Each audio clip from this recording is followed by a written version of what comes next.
Hello friends, आप सभी का स्वागत है श्यामपुर क्लासेस की यूट्यूब चैनल पर। फ्रेंड्स, आज हम लोग पढ़ने वाले हैं class 10th chemistry chapter number 4 carbon एवं उसके यौगिक। फ्रेंड्स, ये जो है रसायन विज्ञान का अंतिम लेसन है और आज के बाद आपके रसायन विज्ञान के जितने भी एमसीक्यू बनने वाले थे मैंने पूरे समाप्त हो जाएंगे। बायो ऑलरेडी मैंने करा दी, जितने भी एमसीक्यू क्वेश्चन बनने वाले थे लेसन बाय लेसन मैंने करा दिए हैं और आपके फिर फिजिक्स के 2 चैप्टर बचे हैं उनको करा दूंगा। उसके बाद मैं आपको फिर जो लैंग्वेज भाषा रूप में है प्रश्न लिखने वाले होते लघु उत्तरी वाले फिर उन पर बारी आएगी। ठीक है फ्रेंड्स, चलिएगा। ये इसमें देखिए मैंने कार्बन एवं उसके यौगिक इसके कुछ क्वेश्चन कराए थे, जो शेष थोड़े बचे हुए हैं आज मैं वो लेकर के आया हूँ। ठीक है, ये उसका सेकंड पार्ट कह सकते हो आप। चलिएगा फ्रेंड्स, देखिए मैंने यहाँ क्वेश्चन नंबर 10 तक करा दिए थे। आज क्वेश्चन नंबर कौन है 11 कह रहा है। देखिएगा भैया क्या कह रहा है, कह रहा है ब्यूटेनॉन में 4 कार्बन होते हैं जिसमें क्रियात्मक समूह है। ब्यूटेनॉन किसकी बात कर रहा है?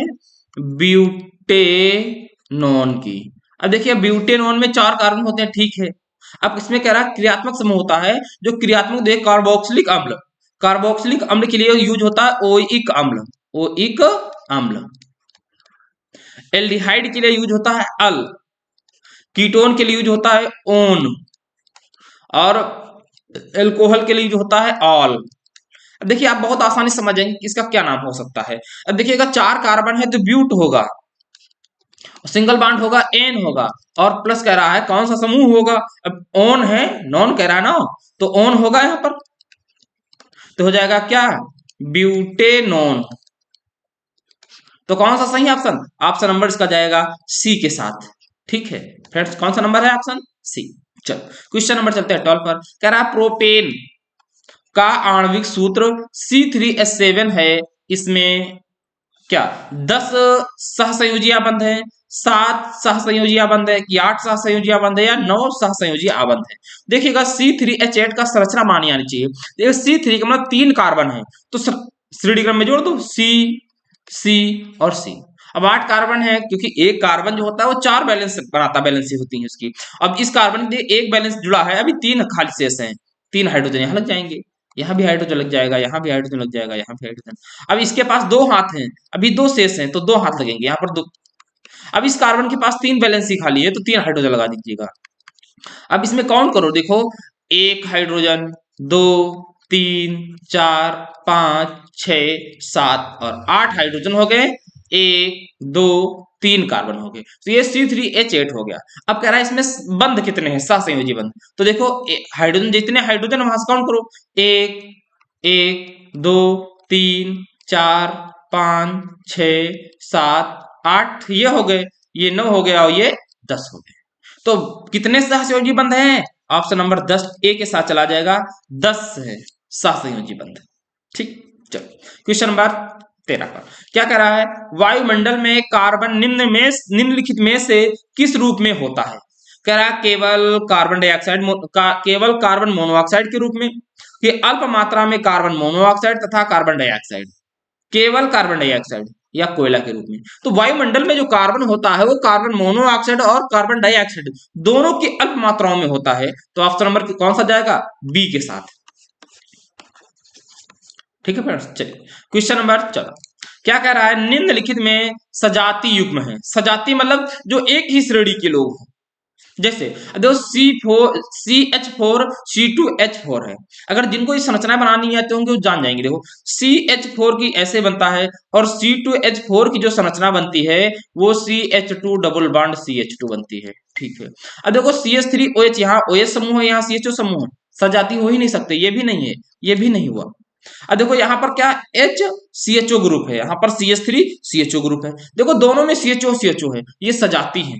अब देखो यहाँ OH है, यहाँ O है, भाई इसमें ईथर है, इसमें अल्कोहल हाइड्रोक्सी समूह है, तो ऑप्शन नंबर कौन सा जाएगा? ऑप्शन नंबर सी के साथ जाएगा। क्यों? क्योंकि दोनों में CHO समूह है। ठीक है, चलो क्वेश्चन नंबर 15 क्या करा, निम्नलिखित में किस यौगिक में एल्कोहली समूह उपस्थित है? एल्कोहली मतलब OH समूह उपस्थित हो। अब देखो इसको लिखा है CH3 single bond CO single bond OH, ये आपको परेशान करेगा, आप समझिएगा। इसे आप लिख सकते हो CH3COOH। तो क्या ये एल्कोहली समूह है? नहीं। अब देखो इसका नाम ये लिखा है CH3CH2OH। अब ये लिखा है C6H5OH। अब यहाँ क्या है, H2O, तो ये जल लिखा है, तो ये अल्कोहलिक समूह नहीं है। अब देखो इसमें भी आ सकता है, आपको लगेगा सर इसमें तो दोनों में OH समूह है, ठीक है, पर एल्कोहल ही पूछा है तो आपको आना पड़ेगा एलिफेटिक एल्कोहल के पास, CH3CH2OH। और यहाँ पर कौन, अगर मान लीजिए ऑप्शन नहीं होता CH3CH2OH तो आप फिनॉल के पास चले जाते। इसका नाम है क्या है, इसका नाम है फिनॉल। इसका क्या नाम है, इसका नाम है एथेनॉल। ऑप्शन नंबर कौन जाएगा, ऑप्शन नंबर बी के साथ। एल्कोहलिक समूह का मतलब इसमें OH समूह उपस्थित हो, सिंगल बॉन्ड, वो भी किसके साथ, R के साथ। चलो फिर चलते हैं 16 नंबर पर। कह रहा है एसिटिक अम्ल का IUPAC नाम बताओ। एसिटिक अम्ल होता क्या है, एसिटिक अम्ल का सूत्र होता है CH3COOH। अब IUPAC नाम निकालना है, तो IUPAC नाम निकालने के लिए आपके पास दो चांस है। इसको देखो, दो कार्बन है, तो दो कार्बन को हम लोग क्या कहते हैं, मेथ एथ। लो एथ कर दिया मैंने। सिंगल बॉन्ड होता है तो क्या कर देंगे, एन। अब क्रियात्मक समूह कौन है, COOH। COOH को हमने बताया था क्या कहते हैं, ओइक अम्ल। क्या कहते हैं, ओइक अम्ल। तो पूरा नाम ऐड कर दीजिएगा, ऐड कर दीजिएगा तो क्या हो जाएगा, एथेनोइक अम्ल। एथेनोइक अम्ल हो जाएगा। तो कौन सा ऑप्शन, ऑप्शन नंबर देखो बी में दिख रहा है सीधा, ऑप्शन नंबर बी सही है, एथेनोइक अम्ल। तो एसिटिक अम्ल का IUPAC नाम है एथेनोइक अम्ल। क्वेश्चन नंबर 17 क्या कह रहा है, निम्न में से किस यौगिक में कीटोन समूह उपस्थित है। कीटोन समूह का मतलब होता है single bond CO single bond, यहां भी R लगा होगा और यहां भी R लगा होगा। अब देखो यहाँ क्या है, ये लिखा है H single bond C double bond O C H। तो इससे देखो अगर सही लिखा जाए तो इसे लिख सकते हो, क्या लिख सकते हो बताओ, HCHO। क्या ये भैया है, नहीं कीटोन समूह। ये क्या लिखा है, ये जो लिखा है वो लिखा है CH3COH या CHO कह लो। तो क्या ये है कीटोन समूह, नहीं है। दोनों तरफ एल्किल होनी चाहिए। अब देखो ये लिखा है CH3COOH, ये भी नहीं है। ये क्या लिखा है, ये लिखा है CH3COCH3, ये है आपका कीटोन समूह। ऑप्शन नंबर कौन सा सही होगा, डी के साथ। देखो ये भी R है और ये भी R है, बीच में CO लगा है, तो ऑप्शन नंबर कौन सा सही है, ऑप्शन नंबर डी के साथ जाएगा। ठीक है फ्रेंड्स, चलो। कह रहा है प्राकृतिक गैस का मुख्य अवयव है, प्राकृतिक गैस का मुख्य अवयव है। अब देखो प्राकृतिक गैस जो प्रकृति में पाई जाती है, तो प्राकृतिक गैस का मुख्य अवयव मेथेन, ऑप्शन नंबर ए। याद रखना है, याद करना पड़ेगा आपको, बहुत अच्छा क्वेश्चन है। प्राकृतिक गैस का मुख्य अवयव मेथेन। कह रहा है प्रोपेन नल में क्रियात्मक समूह है, प्रोपेनल में क्रियात्मक समूह क्या है, single bond CHO, double bond C double bond O, single bond OH, single bond OCH3। Propanal, propanal को तोड़ोगे तो आएगा प्रोपधन प्रोपे कह सकते हो, या इसे अब ये कह सकते हो, प्रोपेनल को तोड़ोगे तो आएगा प्रोपेनॉन, प्रोपेन। ये भी नहीं आएगा, ये थोड़ा सा,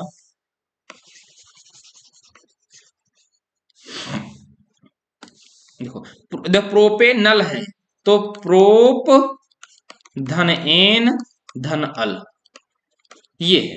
अब अल समूह जो होता है वो एल्डिहाइड के लिए होता है, अल। आल होता तो OH समूह होता है, एल्कोहलिक समूह, तो यहाँ पर एल्डिहाइड समूह है। अल किसके लिए आता है, ये CHO के लिए आता है सिंगल बॉन्ड में। तो कौन सा समूह, ऑप्शन नंबर ए सही है इसका। देखिए फ्रेंड्स, आप मेरे साथ अगर अंत तक रहेंगे, पेपर तक मैं यकीन दिलाता हूं ना, बहुत अच्छे नंबर आएंगे। मैंने देखिएगा क्रम से करा दिया है, सारी बायो करा दिए, पूरी केमिस्ट्री करा दिए रहा हूं।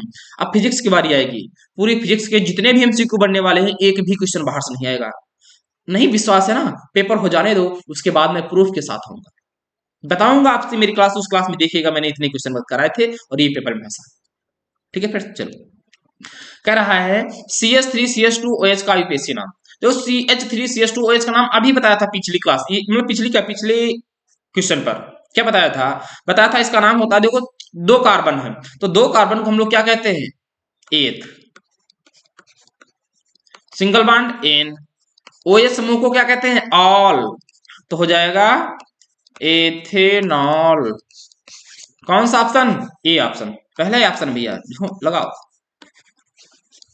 तो CH3CH2OH का IUPAC नाम एथेनॉल।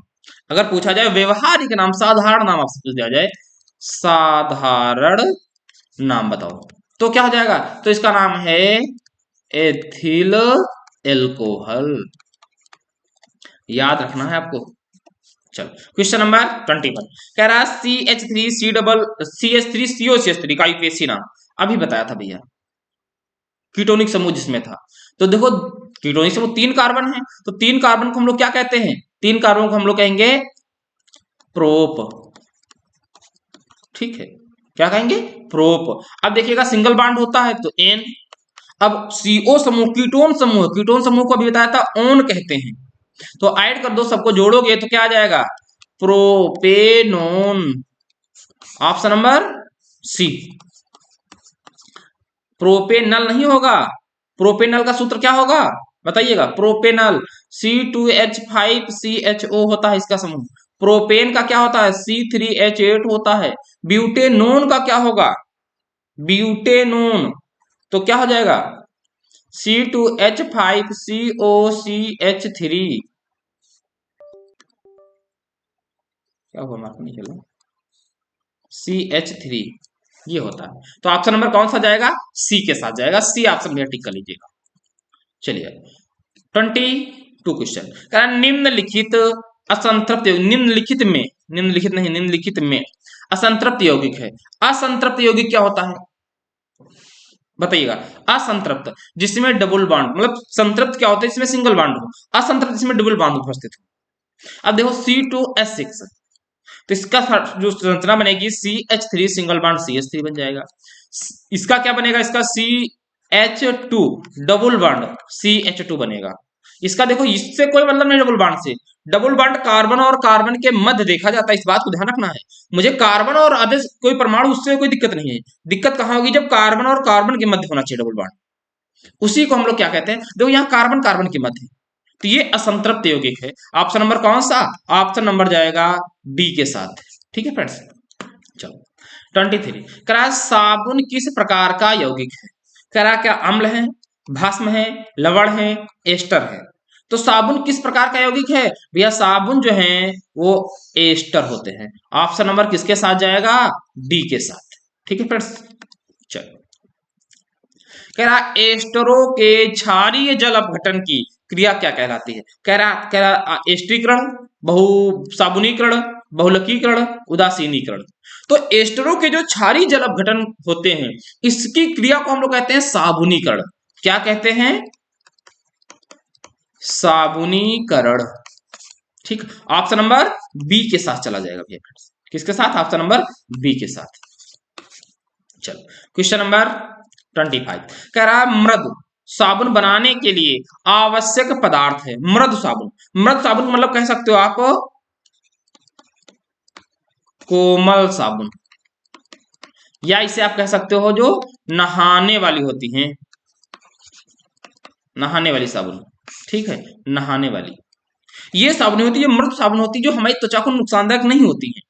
जो कास्टिक साबुनें होती हैं, ठीक है, वो क्या होती है, वो कपड़ा धुलने के काम आती है, उसमें कास्टिक होती है जो कपड़े के उससे मैल को बहुत जल्दी से निकालती है। तो बात यहाँ पर है मृदु साबुन बनाने के लिए कौन सा पदार्थ आवश्यक है, कह रहा क्या धामन सोडा आवश्यक है, खाने वाला सोडा आवश्यक है, कास्टिक सोडा या कास्टिक पोटास। तो मृदु साबुन के लिए कास्टिक पोटास की आवश्यकता है। ऑप्शन नंबर किसके साथ जाएगा, डी के साथ।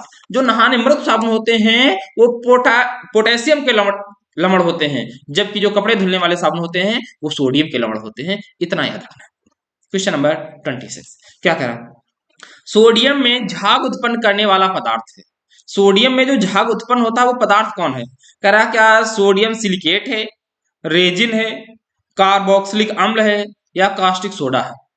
बोलो, जो सोडियम में झाग उत्पन्न करने वाला पदार्थ कौन है, रेजिन है, सोडियम। अच्छा आज आपको इस कारण से बताने के देते हैं भाई, आप सब लोग क्लास 10 की तैयारी कर रहे हैं, एग्जाम देना है, 26वें क्वेश्चन का आंसर आप देंगे। चलो लो कमेंट करो, देखते किसकी कितनी तैयारी है, आप आंसर देंगे। देखते सबसे पहले कौन कमेंट करके बताएगा, ये अंतिम क्वेश्चन है आज का। ठीक फ्रेंड्स, तो मैं 26 क्वेश्चन टोटल करा रहा हूं कार्बन एवं उसके यौगिक से, और इससे अधिक बाहर से कोई भी बहुविकल्पी प्रश्न नहीं आने वाला है। यकीन मानिएगा, आप इस क्लास को 2 से 3 बार देख लीजिएगा, खुद ही आप बताएंगे सर मेरी केमिस्ट्री कैसी है, बहुत अच्छी तैयार हो जाएगी। अभी मेरे पास 2 मंथ का टाइम है। 2 मंथ में तो बहुत अच्छी तैयारी कर लेंगे। अभी एक से एक सीरीज लाऊंगा मैं। ठीक है फ्रेंड्स, चलिएगा। तो आज की क्लास को यहीं पर स्टॉप करते हैं और फिर मिलेंगे अगली क्लास में बेहतरीन क्लास के साथ। दोस्तों तब तक के लिए जय हिंद, जय भारत।